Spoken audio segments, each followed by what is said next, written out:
Од денес продолжуваат спортските надпревари после големата трагедија која се случи во Кочани. Од денес стартуваат надпреварите во втората македонска фудбалска лига, како и надпреварите од првата женска фудбалска лига. Од утре ќе започне надпреварите од сите 5 региони во третата македонска фудбалска лига.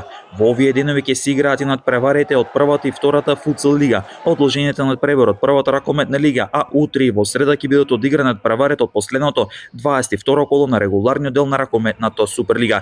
Ќе се играат и одложените надпревари од кошарката.